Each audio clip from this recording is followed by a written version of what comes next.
We just got even more key information after week 2. You saw some players continue their sneaky good production, proving week 1 wasn't a fluke. And some guys earned even larger roles, and you want to target these players on your waiver wire. So here are 13 players you need to add before week 3. And let's begin with the Texans rookie Tank Dell, who operated week 1. Look, it wasn't a great role week 1 for the rookie as the wide receiver 4. But we are going to get to the good news, because as you can see on Fantasy Life, from week 1, he ran just 46% of the routes. This translated to him only seeing 4 targets in the game, but this massively changed heading into week 2, because this is the Texans wide receiver usage for week 2. And look at this. Tank Dell jumped from being the wide receiver 4 in usage week 1 to now the wide receiver 2. He ran 79% of the routes. He had more usage, more snaps, staying on the field in 2 wide receiver sets, believe it or not, than Nico Collins. I know Nico Collins had the big game. He was the guy we hyped up this offseason. All of that is great, but it was Tank Dell seeing more usage early on in week 2. And if you look a little bit closer at the PFF data, you'll see that Robert Woods was the leading receiver, the veteran who got paid a lot of money. This makes sense. It'll probably phase out as the season goes on, but he did earn 8 targets in this game. But Tank Dell on 45 routes run earned 10 targets, which means Dell earned a team high 24% of CJ Stroud's targets. Now, Stroud wasn't bad in week 1, but week 2 he showed significant improvement, especially when you consider he was down 4 starting offensive linemen, including Laramie Tunsil, who missed week 2, the #1 pass protector from last year. Stroud still puts up nearly 400 yards, completes 64% of his passes, and his yards per attempt was over 8. All of that is above average for a quarterback, and maybe part of it is because Tank Dell saw a larger role, which we saw early on in the preseason. In the first preseason game, Tank Dell operated with the starters, and he played 11 of 12 snaps. Now, Robert Woods didn't play in this game. Noah Brown didn't play in this game, but then Tank Dell was rested in the second preseason game because they said they saw enough out of him. And in that first preseason game is kind of where he popped off. You can see right here, he ended up leading the team with 8 targets. He scores a touchdown. He has over 60 yards. He had some chemistry early on in this game with CJ Stroud. And if you're not familiar, Tank Dell is a 3rd-round pick out of Houston, so he stays in Houston for the NFL, and he earned massive production in college. He earned 31% of his team's college targets, which is top 10% of all time, which led to him closing out his college career with over 1,300 yards in each of those seasons. And look at this, last year earned 154 targets and 109 receptions. So the rookie is worth adding, and so is this next veteran. Look, you have to add Zach Ertz at this point. He's available in over 90% of leagues. Now, your league might not be one of those, but 90% is the far majority. Week 1, we saw this veteran go out there and look dominant, running 31 routes. He had 10 targets leading this team. He had some of the best tight end usage week 1. We thought the second-year player, Trey McBride, might see some usage.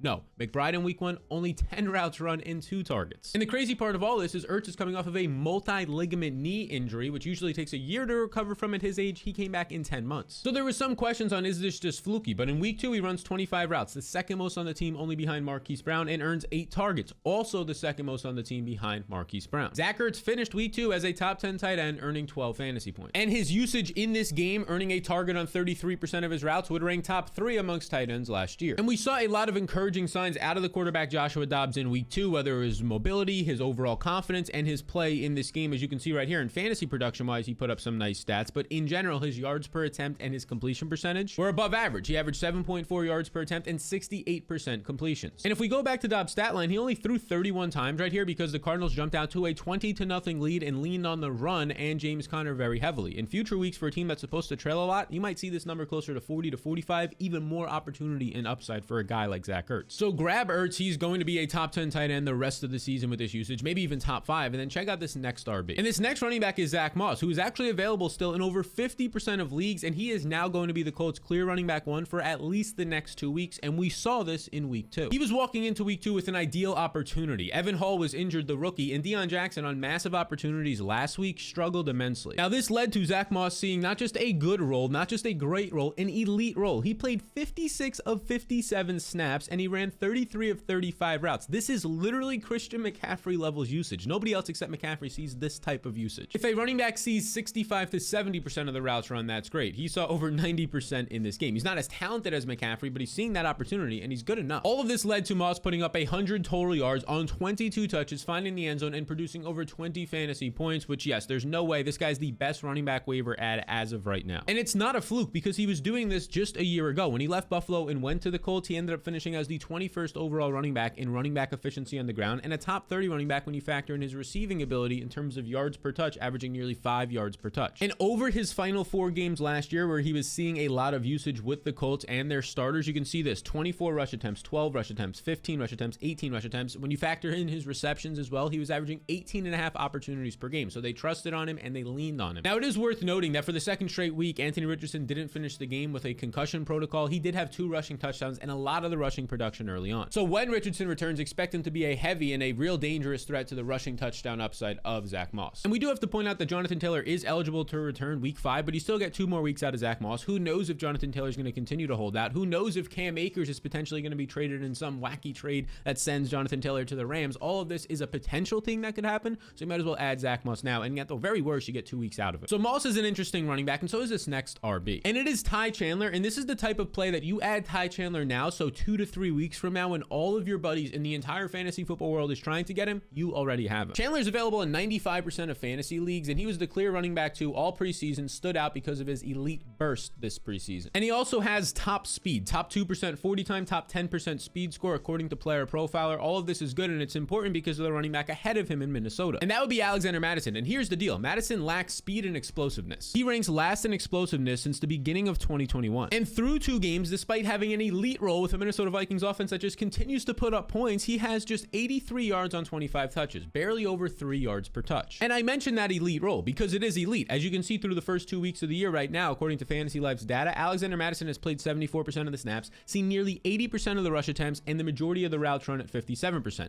So yeah, Ty Chandler's usage right now at just 15% of the snaps isn't great, and just 15% of the rush attempts, but this is to be expected since they just re-signed Madison this offseason. And that deal that Madison got wasn't anything crazy. 2 years, $7 million. This is why people weren't sure if Dalvin Cook was going to maybe come back at the end of the day, because this is kind of like elevated backup money. It's not starting running back money. It's not clear backup money. So Madison is going to be giving a little bit of the benefit of the doubt since they just invested in him and let Dalvin Cook walk. But if he continues to be this inefficient, it's only going to last so long, and then Ty Chandler is going to take over, which is why you want to add him before that happens. Chandler, his final year of college, when he actually got to start for the first time in his career, between his rushing and receiving yards, put up 1,300 yards and 14 touchdowns, and yes, he's a capable pass catcher. So Chandler's sort of that sneaky running back ad. Now this next guy would have been a sneaky wide receiver ad if he didn't do what he did on Sunday Night Football. And now you could probably still get away with it, but Devontae Parker returned in week 2. He missed week 1 due to injury, and he looked fantastic, was the clear wide receiver 1 for the Patriots. He said, "Hey, Kendrick Bourne, why don't you get out of my role?" He ended up playing 72 of 74 snaps in this game, by far the most out of any receiver on the team. That's 97% of the snaps. And look at this, his 45 routes run, that's 45 out of 47. He only came off the field for 2 passing plays. All the other receivers on this team were off the field for 20 plus of the plays. This resulted in a nice showing for Devontae Parker. Since he didn't find the end zone, maybe him just scoring about 12 fantasy points, your league mates won't notice it. But he had 6 catches, 57 yards, 8 targets, and was often being targeted downfield and on third downs by Mac Jones. And if you're not familiar, Devontae Parker quietly this offseason signed a 3-year extension worth $33 million.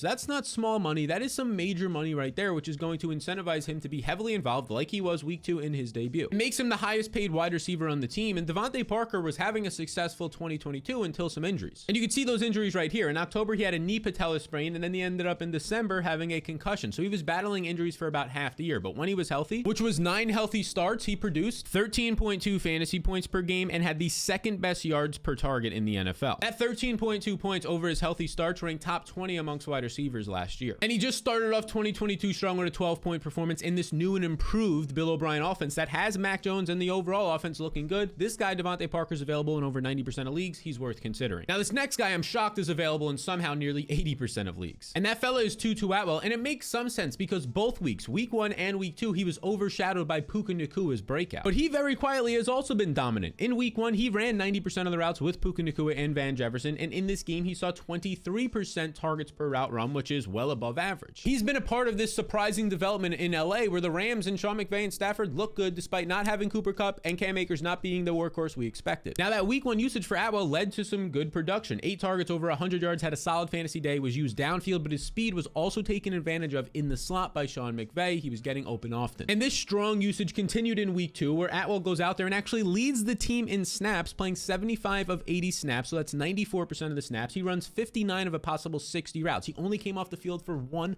play. This is an elite role. Now, this usage yet again led to a good game. 9 targets, he had over 70 yards, had a rush attempt, 15 fantasy points, but this was overshadowed by the 15 reception, 20 target game by Puka Nacua, which is why he's available in still 75+% of leagues for Tutu Atwell. Now, for this former 2nd-round pick in Atwell, the first 2 years of his career, he was battling injuries, getting on the field, and he wasn't able to show off his route running and speed. But it helps immensely that Sean McVay is scheming guys open at will right now through 2 weeks. So I think Atwell is a player that you can add and take advantage of for probably the rest of the season and get some production, definitely these next 2 weeks, but you might want to pick him up and try and ship him out if he continues to have this production, because when Cooper Kupp, if and when he returns, Atwell's going to jump down to being the third option behind Puka Nacua and Cooper Kupp, which is a tough guy to start to get consistent production from. Now, similar things can be said for this next rookie wide receiver, and that's the Green Bay Packers wide receiver Jayden Reed, who I believe is worth a pick up and trade, and let me explain. In week 1, Reed debuted in his first ever game, and he co-led the team with 20 routes run. There was no Christian Watson, but with Romeo Doubs, they both ran 20 routes. They both earned 5 targets, so he was out there seeing some good usage. In that week 1 game, you saw a team high in air yards and downfield usage, but week 2, his role kind of changed. He still was getting a lot of routes run and snaps, but you can see here, 27 snaps to Romeo Doubs 38, so he kind of started to become a rotational player, but he did earn 6 targets. A team high 6 targets, that's a 24% target share,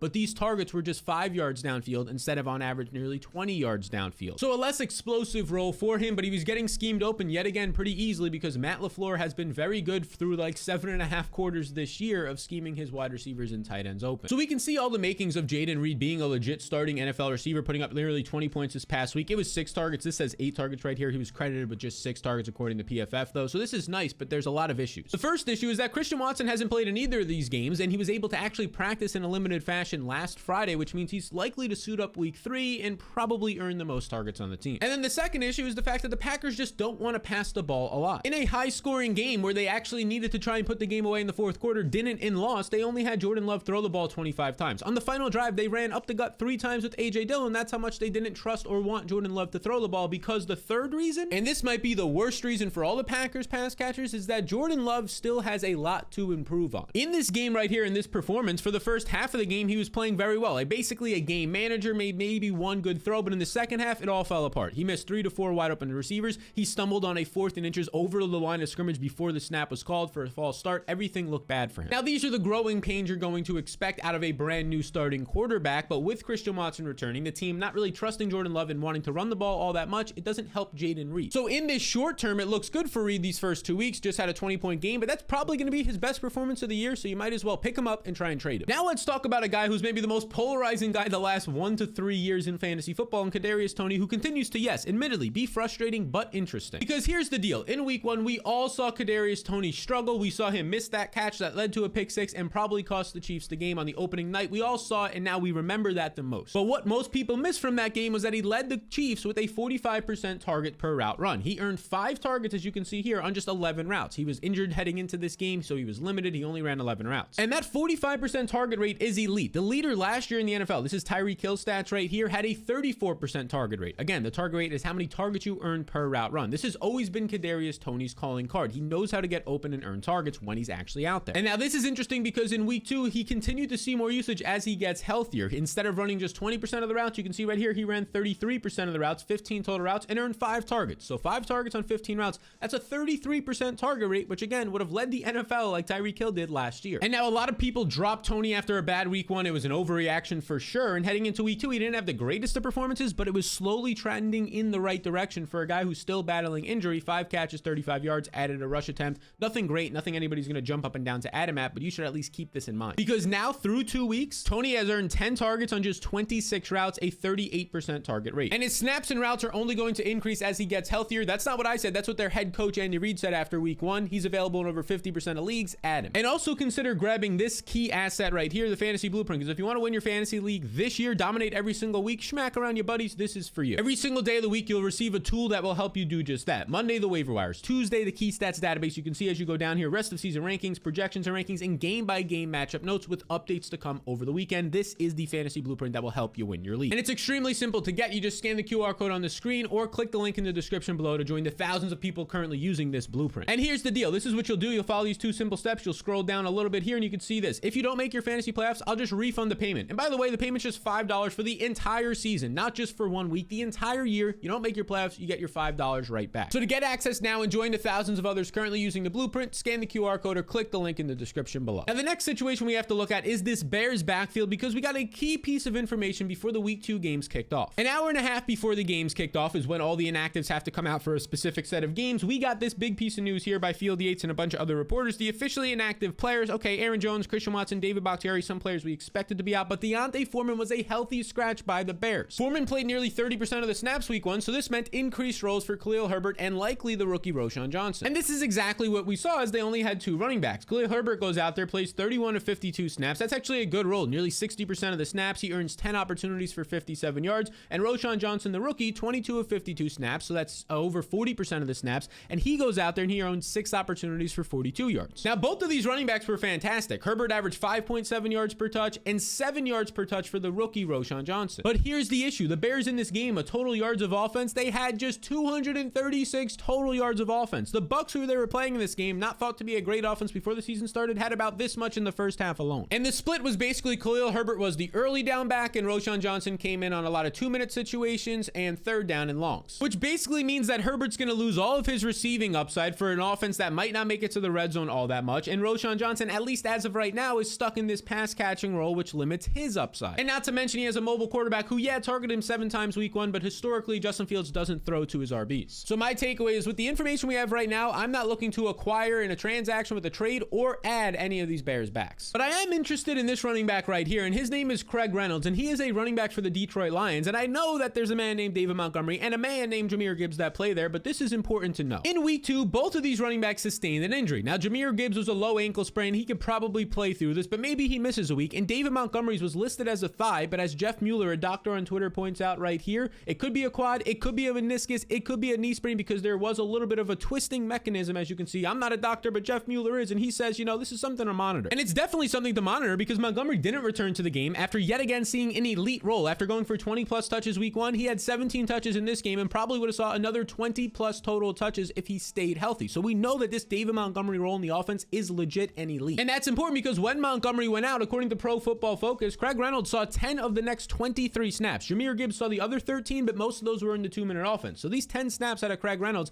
led to 3 carries for him to just 1 carry for Jahmyr Gibbs. He basically was playing the David Montgomery role. If you're not familiar with Craig Reynolds, he was an undrafted free agent in 2019 out of Kutztown, and he is a guy who actually has explosiveness and has produced when given opportunities. In 2021, he got 2 chances to start, and he produced 2 top 24 finishes, averaging 20 touches and over 100 yards in each game. And then last year in 2022, there was only 1 game that he played over 40% of the snaps right here, week 5 against New England. What does he do? He goes out there, he has 92 total yards, you can see right here, and puts up 12.2 fantasy points, a top 30 finish. So if this guy can see 10 to 15 plus touches, he is indeed fantasy viable. Either way, he's worth an add in deeper leagues as he seems to be the handcuff to David Montgomery, and Gibbs will stay in his role no matter what, but there's a chance Montgomery misses next week. Now, Craig Reynolds isn't the only Detroit Lion Reynolds I like. I also like Josh Reynolds, who is worth adding in any 12-team leagues or deeper, and now here's the deal. In week 1, he had some ups and downs with some drops, some bad routes, but overall it was a solid week 1. Because according to the Fantasy Life data, he ran 29 routes, and on these 29 routes, he earned 6 targets. So he earned a target on 21% of his routes, which you can see right here. His targets per route run, basically the same week 1 as Amon-Ra St. Brown. And this production continued and actually improved in week 2 because Reynolds led the team more than Amon-Ra St. Brown in snaps. He ended up playing 80% of the snaps. He led the team in routes run with 30, so this was some really nice usage to see. And boy, oh boy, did it lead to a big game since he found the end zone not just once, but twice. It led to 6 targets, over 23 fantasy points, but some nice downfield usage. This wasn't like a 30-yard game and 2 touchdowns, 66 yards on 5 catches. So this is strong production for Reynolds, but it's not shocking because he did the same thing last year. From weeks 2 to 5, when he was healthy, he averaged 13.5 points, 77 yards, and 8 targets. He was a top 15 receiver during this time, but then he got banged up and injured. Reynolds had an ankle injury in week 3 that he actually played through and was productive, but in week 8, he had a back strain, which ended up basically ruining and messing up the rest of his season. He missed some games and was never 100%. But now he's fully healthy and taking advantage of this, and it makes sense because outside of Amon-Ra St. Brown, he doesn't really have much competition in the receiving game. Marvin Jones is his biggest threat as a pass catcher. Marvin Jones is 33.5 years old, wasn't efficient last year, and already in week 2 is splitting wide receiver 3 snaps with Khalif Raymond. Now, one thing worth noting is that Amon-Ra St. Brown's also dealing with injury. He had to get like some metal plate put in his shoe during this game just to deal with the uncomfortable injury or whatever ailment he is dealing with. He played through the game, so I don't think he'll miss time, but don't be shocked if he pops up on an injury report, which means Josh Reynolds might earn even more targets. So we looked at the Bears backfield earlier. We have to also look at the Giants backfield and their backup running backs because Saquon Barkley left in the 4th quarter with a knee injury. Matt Breida, Eric Gray, and Gary Brightwell are the names we must discuss. Now, before Barkley got hurt, things were a little bit slow for the offense, but they came back and beat the Cardinals, and he looked great. 24 opportunities, 23 touches, almost 100 yards, multiple touchdowns. All of this was fantastic, but very late in the game, literally a couple snaps left in the game, he gets hurt. And when I say a couple of snaps left in the game, I literally mean a couple. Saquon Barkley played 66 of 68 potential snaps. That is elite usage. He came off the field for 1 play during the game, and then he came off for a 2nd play because he got injured late. And on that 2nd play, it was Matt Breida who took the field. So maybe we can draw something to that Matt Breida is the next man up. But again, it's literally 1 snap that he took the field on. So here's the 2 key pieces of information that we can summarize and we know from this injury. This is the same ankle Saquon has had had issues with in the past, and Matt Breida played the final snap of the game. So let's at least discuss some of these backups, like Matt Breida. He was rested the entire preseason, which is another good point in his favor with the starters, because it seems like he is indeed the running back 2 at 28 and a half years old. He's an above average athlete who has produced when healthy in the past. And then there's Gary Brightwell, who was a 2021 6th-round pick. He played 2 snaps in this game, which means he's likely ahead of the rookie Eric Gray. It was that case during the preseason, and at least in week 2, it was also that case. Now in 2022, Brightwell had 180 yards on 36 total touches, so 5 yards per touch is pretty darn good. But it is a small sample, and he never earned over 93 total touches during his college career in a given season, so it's a big question mark for Brightwell. Look, in general, these running backs, whether it's Breida, Gray, or Brightwell, none of these guys are all that exciting, but this is important because we don't know what the injury status is right now of Saquon, and the Giants play on a short week on Thursday Night Football in San Francisco. That is a brutal matchup, but Kyren Williams just put up 100 total yards and 2 touchdowns against that same defense. So if you were in a deeper league, I would prioritize it as Matt Breida and Gary Brightwell, unless more information comes out after this. Because it is a short week, you might be able to get a fill-in start there. Now, speaking of some running back injuries, Jeff Wilson is somebody who is worth adding and just placing him on your IR because, look, he's eligible to return after week 4. His agent and the team has said they expect him back then, so, well, you might as well just add him and see what happens. Because it was just 3 weeks ago that we were saying that Jeff Wilson is in line to be the starting back for Miami. Mike McDaniel, his head coach, loves him. Their time together with the 49ers, and last year he was a clear RB1 when he got the usage. But since getting injured, Raheem Mostert has fully taken over this backfield. He's played at least 72% of the snaps each of the first 2 weeks, and on Sunday Night Football week 2, he popped off a long touchdown run. He had 2 touchdowns, 127 total yards, 19 touches. It is an elite role for Raheem Mostert right now. So he'll likely remain the RB1 when Jeff Wilson returns, but this is the same thing that happened last year. Wilson was traded there, Mostert was playing well, but Wilson immediately in the first game became the RB1. And Wilson averaged over 13 points in 6 healthy games with the Dolphins last year. He was a top 15 RB during this time. So it's worth adding Jeff Wilson. Just throw him in your IR spot. There's still 2 to 3 more weeks still he can play. Maybe something happens to Mostert, or maybe just when he comes back, it becomes a split backfield and you have a free RB flex play. Now let's discuss a potential streamer option for this week into week 3, and it's a guy who has a lot of upside. And that player is Matthew Stafford, who is now coming off of his 2nd straight game to open the season with 300 plus yards because Sean McVay's play calling has been elite and Stafford has been good despite not having Cooper Kupp. He's easily a startable fantasy option now with Puka Nacua and Atwell emerging, and next week he plays on Monday Night Football on the road against the Bengals. This game has a 46-point team total. The Rams have a 20-point team total, so they're 6-point underdogs, meaning they're probably gonna have to throw the ball a lot. And they have not been shy to do that so far this year. This past game alone, Matt Stafford just went out there and threw the ball 55 times. So as a 6-point underdog in a beatable matchup next week against this Bengals secondary, and if the offense gets back into a rhythm for Cincinnati, you could see a shootout here.